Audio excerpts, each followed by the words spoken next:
좋은 교회, 좋은 TV. 우리가 이 땅에서 고난을 받을 때에 수치스럽게 느껴질 때가 많이 있습니다. 예수님을 믿으면 이왕이면 좀 잘 돼서 사람들에게 영광스러운 모습을 보여주었으면 좋겠다라고 생각이 드는데요. 믿는 사람들이 고난을 받으면 부끄럽고 수치스러울 때가 많이 있죠.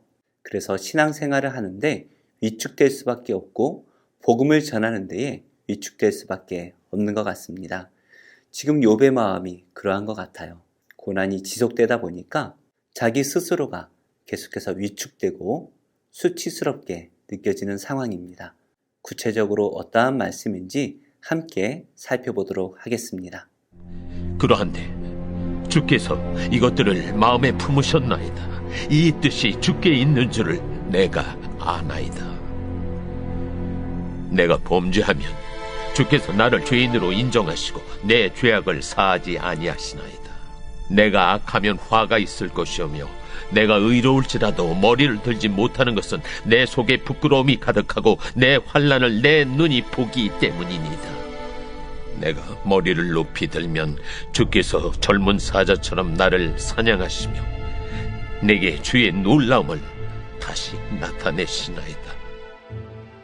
주께서 자주 증거하는 자를 바꾸어 나를 치시며 나를 향하여 진노를 더하시니 군대가 번갈아서 치는 것 같으니이다. 주께서 나를 대해서 나오게 하셨으면 어찌함이니까. 그렇지 아니하셨더라면 내가 기운이 끊어져 아무 눈에도 보이지 아니하였을 것이다. 있어도 없던 것 같이 되어서 태에서 바로 무덤으로 옮겨졌으리이다. 내 날은 적지 아니하니까 그런즉 그치시고 나를 버려두사 잠시나마 평안하게 하시되 내가 돌아오지 못할 땅 곧 어둡고 죽음에 그늘진 땅으로 가기 전에 그리하옵소서. 땅은 어두워서 흑암 같고 죽음의 그늘이 져서 아무 구별이 없고 광명도 흑암 같으니이다. 욥은 13절 말씀에서 이렇게 고백을 하지요. 그러한데 주께서 이것들을 마음에 품으셨나이다. 이 뜻이 주께 있는 줄을 내가 아나이다. 하나님께서 한 마음을 마음에 품으셨다라고 고백합니다. 분명히 하나님께서 흙을 빚어서 자신을 창조하셨고 은혜로 자기를 창조하셨는데 지금은 욥을 징벌하기로 마음먹으셨다라는 것입니다. 자기를 빚어서 창조하신 하나님께서 욥을 고난으로 징벌하기를 마음먹으셨다라는 것은 뭔가 맞지 않는 것처럼 보입니다. 지금 이것이 욥이 갈등하는 부분인 것이죠. 분명히 하나님께서 나를 은혜로 창조하셨는데 왜 나에게 고난을 주실까? 우리도 이런 생각이 들 때가 있죠. 우리가 예수님을 믿고 구원받아서 이제 좀 잘 살면 좋겠는데 고난이 계속 찾아오면은 나에게 고난을 주시는 그 하나님이 이해가 되지 않을 때가 있습니다. 예수님 믿으면 잘 돼야 되지 않습니까? 그래서 이것이 도무지 해석되지 않는 것이죠. 특별히 내가 무엇인가 잘못한 것이 생각이 나면 좀 이것이 이해가 되지만 욥은 전혀 잘못한 것이 없습니다. 그렇기 때문에 욥은 전혀 해석이 되지 않는 것이죠. 그래서 욥은 궁지에 몰린 것처럼 이런 마음을 가지고 있습니다. 14절 말씀인데요. 내가 범죄하면 주께서 나를 죄인으로 인정하시고 내 죄악을 사하지 아니하시나이다. 여기서 인정한다라는 말은 주목한다라는 말입니다. 그러니까 하나님께서 욥이 죄를 짓는지 안 짓는지 계속 주목하고 계시다가 죄를 짓는 그 순간 욥을 정죄하신다라는 것이죠. 그 죄가 크든 작든 상관이 없습니다. 정죄하시고 끝까지 몰아가시는 하나님, 그 하나님처럼 욥이 느껴지고 있는 것입니다. 특별히 15절에서 욥은 이렇게 말을 하지요. 내가 악하면 화가 있을 것이오며 내가 의로울지라도 머리를 들지 못하는 것은 내 속에 부끄러움이 가득하고 내 환난을 내 눈이 보기 때문이니이다.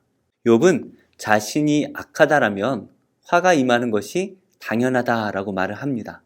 하지만 욥은 자기가 무슨 죄를 지었는지 발견하지 못하고 있죠. 그래서 지금 욥이 의로운 자처럼 떳떳하게 머리를 들지 못하고 있는 이 이유가 죄를 지었기 때문이 아니라 지금 욥이 겪고 있는 이 고난으로 또 수치 때문에 고개를 들지 못하고 있는 것이다 라는 것입니다. 과거의 욥은 어땠습니까? 정말 당당했을 것입니다. 많은 이들에게 하나님의 선함을 전하고 죄로 힘들어하는 사람들, 고난으로 힘들어하는 사람들에게 용기를 주었던 그런 사람이었죠. 하지만 지금 욥은 너무나 초라한 가운데 있습니다. 재산과 자녀를 잃는 이 고난뿐만이 아니라 온몸에 난 이 피부병으로 인하여서 너무나 비참한 상황 가운데 있는 것이죠. 그래서 욥은 자신이 의롭지만 고개를 들 수가 없다라고 말을 하는 것입니다. 우리도 고난을 겪다 보면 한없이 초라해질 때가 있습니다. 특별히 어떠한 죄를 지은 것도 아닌데 계속된 고난이 나를 부끄럽게 만들 때가 자주 있죠. 그러나 우리는 그것 때문에 너무 수치스러워할 필요는 없을 것 같아요. 왜냐하면 이 고난이 우리의 영적인 상태를 말해주는 것은 아니기 때문이죠.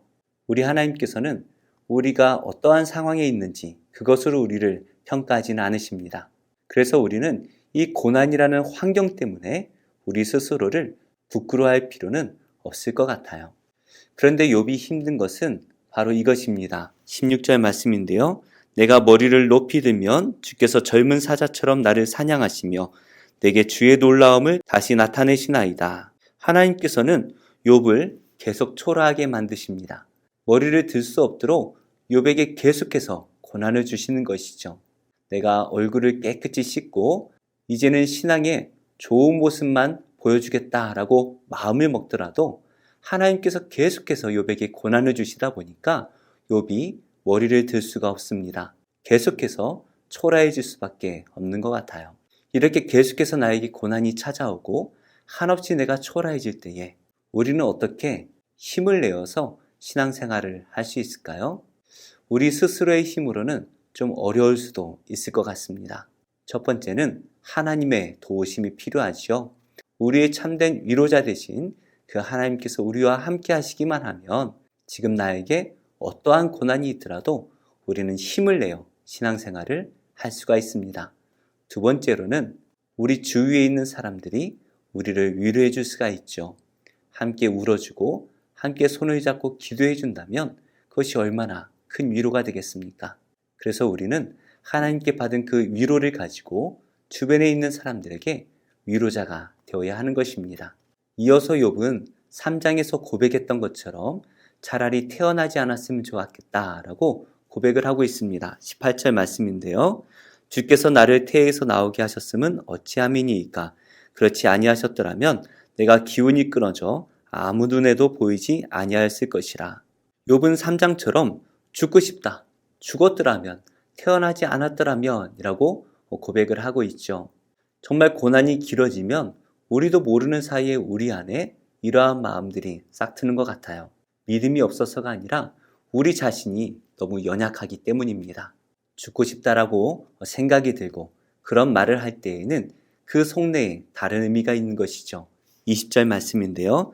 내 날은 적지 아니하니이까 그런즉 그치시고 나를 버려두사 잠시나마 평안하게 하시되.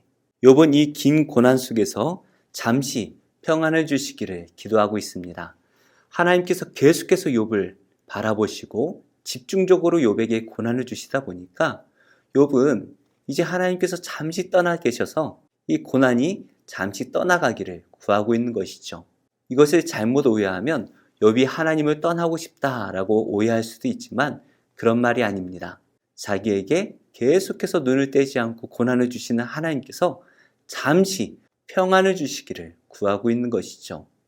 욥이 진정으로 구하는 것은 바로 평안입니다. 욥이 죽게 되어지면 어둡고 그늘진 땅으로 들어가게 될 것입니다. 3장에서는 그 죽음의 세계가 평안의 세계로 그려졌지만 10장에서는 평안의 세계가 아니라 어둡고 그늘진 세계라고 고백을 하고 있네요. 이 어두운 세상으로 들어가기 전에 잠시나마 평안을 구합니다. 너무나 힘들다 보니까 잠시 쉼을 누릴 수 있도록 허락해 주시기를 기도하고 있는 것이죠. 우리가 세상을 살다 보면 고난이 계속되어 찾아옵니다. 끊이지 않고 찾아오는 이 고난 속에서 우리는 언제 쉼을 얻을 수 있을까요? 우리 하나님께서는 일주일에 한 번 우리에게 안식을 허락해 주셨지요. 이 안식은 하나님을 위한 것이 아니었습니다. 우리를 위한 것입니다. 우리가 하나님 앞에 나와 예배 드릴 때마다 하나님께서는 우리에게 평안을 허락하시는 것입니다. 그래서 하나님 안에서 새 힘을 얻고 다시 세상 속에 나아가 힘을 내어 신앙으로 세상을 승리하며 살아갈 수가 있는 것이죠. 그래서 우리는 예배를 사모해야 됩니다. 일주일에 한 번이 아니라 매일마다 사모해야 되고 매 순간마다 예배를 사모해야 됩니다. 항상 기뻐하고 쉬지 말고 기도하고 범사에 감사할 수 있는 것, 이것은 바로 예배의 기쁨을 아는 자만 누릴 수가 있는 것이죠. 고난이 계속되고 계속될수록 우리는 한없이 초라해집니다. 그리고 너무나 힘이 들죠. 이럴 때에 우리가 할 수 있는 것은 하나님을 예배하는 것입니다. 하나님께서 성령으로 우리와 함께하여 주실 때에 이 세상의 고난이 우리를 힘들게 하지 못하고 오히려 하늘의 은혜와 하늘의 평강이 우리 안에 함께할 것입니다. 세상이 줄 수 없는 그 참된 평안이 우리 예수님 안에 있음을 우리가 바라보며 늘 예수님 안에 거하도록 힘쓰는 우리 모두가 되었으면 좋겠습니다. 오늘도 예수님 안에서 참된 평안과 기쁨을 누리시는 복된 성도님들이 되시기를 예수님의 이름으로 축복합니다.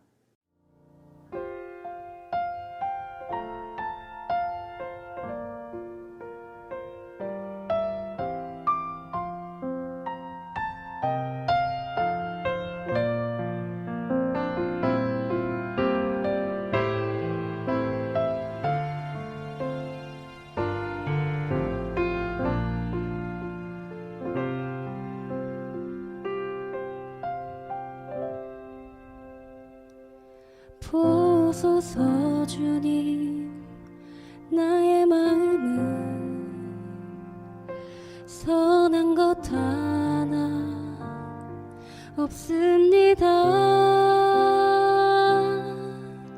그러나 내 모든 것 주께 드립니다. 사랑으로 안으시고 날 새롭게 하소서. 보소서 주님, 나의 마음을 선한 것 하나 없습니다. 그러나 내 모든 것 주께 드립니다. 사랑으로 안으시고 날 새롭게 하소서. 주님 마음 내게 주소서. 내 아버지 주님 마음 내게 주소서.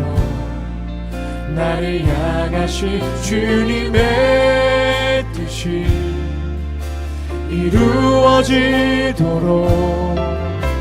주님 마음 내게 주소서. 보소서 주님, 보소서 주님, 나의 마음을 선한 것 하나 없습니다. 그러나 내 모든 것 주께 드립니다. 사랑으로 안으시고 날 새롭게 하소서. 주님 마음 내게 주소서. 내 아버지 주님 마음 내게 주소서. 나를 향하신 주님의 뜻이 이루어지도록 주님 마음 내게 주소서. 주님 마음 내게 주시옵소서. 주님 마음 내게 주소서. 내 아버지 주님 마음 내게 주소서. 나를 향하신 주님의 뜻이 이루어지도록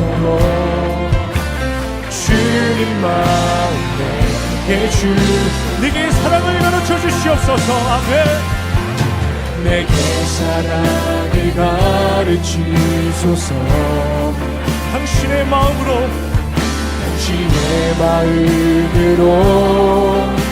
용서하게 하소서. 주의 성령 내게 채우사 주의 길 가게 하소서. 주님 당신 마음 주소서. 주님의 성령 내게 채워주시옵소서. 주의 성령 내게 채우사 주의 길 가게 하소서. 주님 당신 마음 주소서. 주님 마음 내게 주소서. 내 아버지 주님 마음 내게 주소서. 나를 향하신 주님의 뜻이 이루어지도록 우리 시간 다 같이 주님께 기도하며 나아갔으면 좋겠습니다. 주님, 나를 향하신 주님의 그 마음과 그 뜻을 내게 허락하여 주시옵소서. 예배 가운데 주님을 간절히 부르짖으며 간절히 구하며 나아가오니 주님의 마음을 내게 허락하여 주시옵소서. 다 같이 기도하며 나아가길 원합니다. 기도하겠습니다.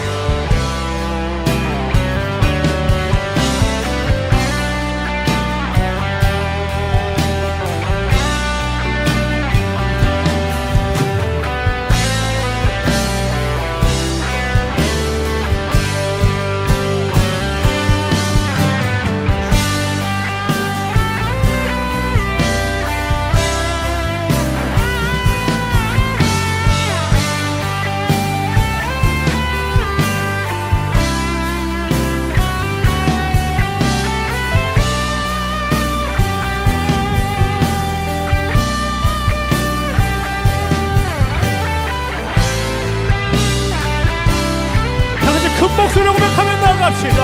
주님 마음 내게 주소서. 내 아버지 주님 마음 내게 주소서. 나를 향하신 주님의 뜻이 아멘 이루어지도록 주님 마음 내게 주소서. 주님 마음 내게 주소서. 주님 마음 내게 주소서. 내 아버지 주님 마음 내게 주소서.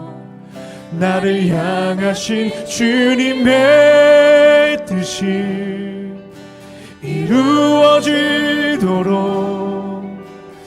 주님 마음 내게 주소서.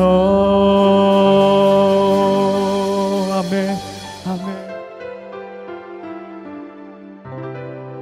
좋은 교회, 좋은 TV.